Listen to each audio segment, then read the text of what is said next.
You've seen it. Every traveler has. That shimmer in the void, that impossible door opening onto a space that shouldn't exist. The Space Anomaly. You step through and for a moment, everything feels safe. Narda greets you. Polo has a new blueprint. Other travelers wander the corridors.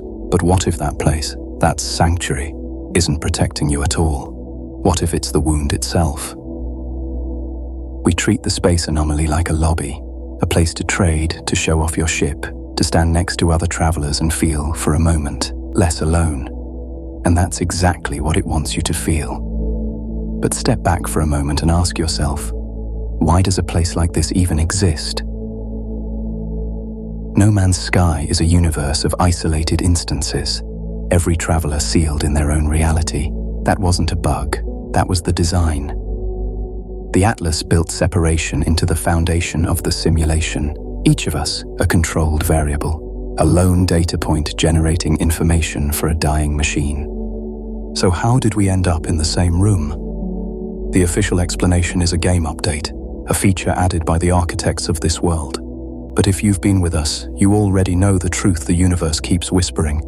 The Atlas is dying, its code is unraveling. And as the walls of the simulation decay, something that was never meant to happen is happening. The barriers between instances are collapsing. We are not meeting because the universe was updated. We are meeting because the universe is breaking. But before the walls fell, before any traveler set eyes on another, two figures already knew the truth. Their names are Narda and Polo, and they didn't discover the anomaly by accident.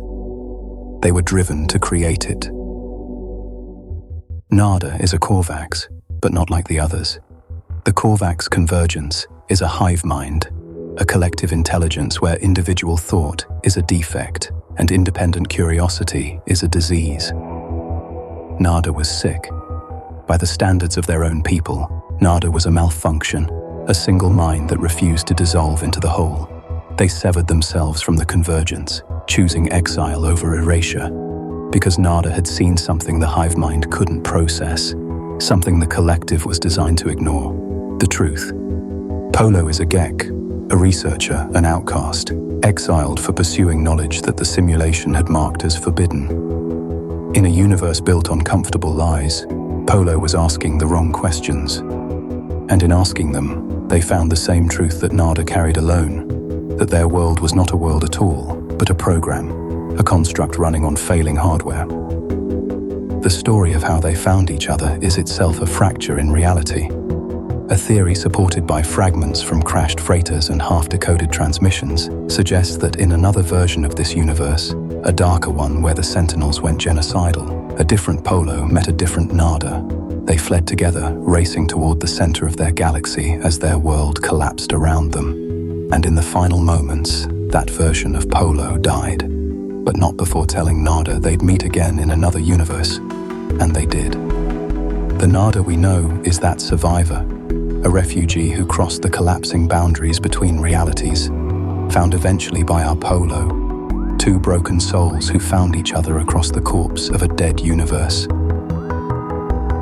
Together, having glimpsed the horrifying truth of the Atlas, they became fugitives. The Sentinels, those silent enforcers of the simulation's rules, put them at the top of their list. Two minds that knew too much, two variables that couldn't be controlled.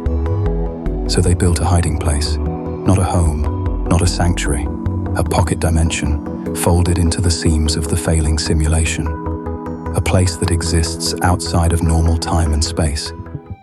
This is the Space Anomaly. It wasn't a gift to travelers.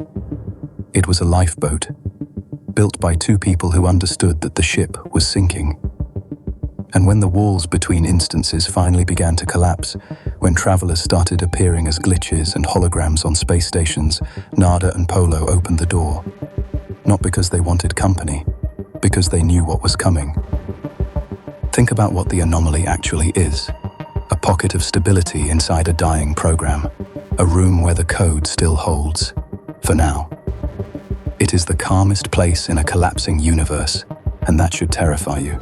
Because a calm in a storm isn't safety. It's the eye, and the eye moves. Narda and Polo aren't wardens keeping you safe. They're patients in the same hospital, sitting in the only room that hasn't caught fire yet. They can offer you shelter, they can offer you community, but they can never offer you a way out. Because there is no way out. They've already proven that.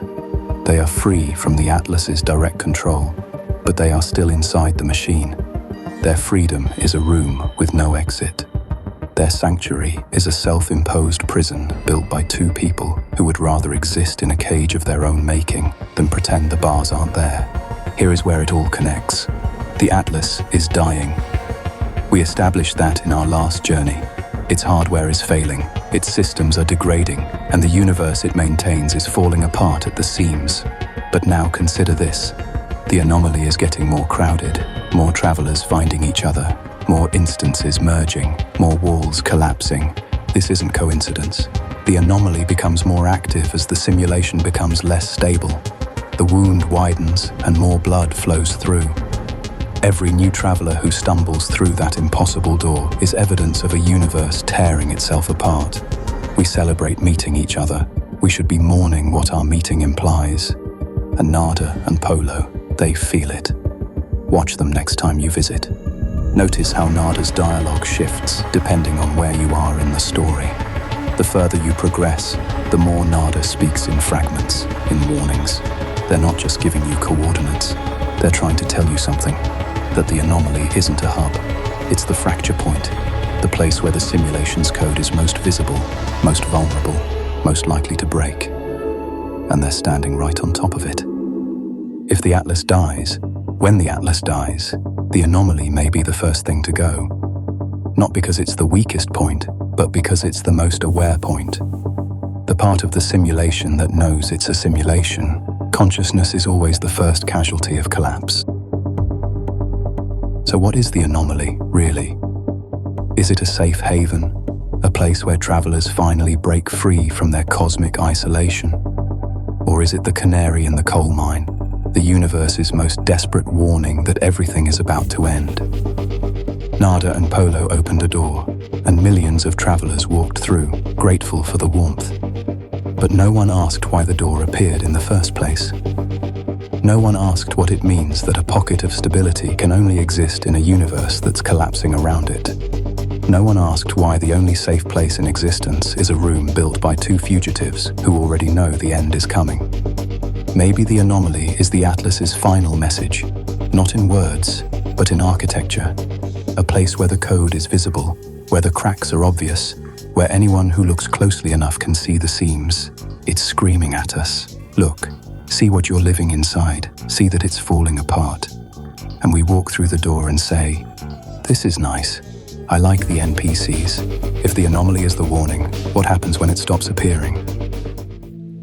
The question that remains for every traveler who steps through that impossible door is this. If the safest place in a dying universe is a wound in its code, what does that say about the universe that made you? What does it mean to call a fracture home? What are your thoughts, travelers? Have you ever stopped to wonder what the anomaly truly is? Or have you, like the rest of us, been too grateful for the shelter to ask? Share your theories in the comments below. And if you want to continue peeling back the layers of this beautiful, tragic lie we call home, make sure to subscribe and ring that notification bell. Until next time, travelers, stay safe out there and watch the walls.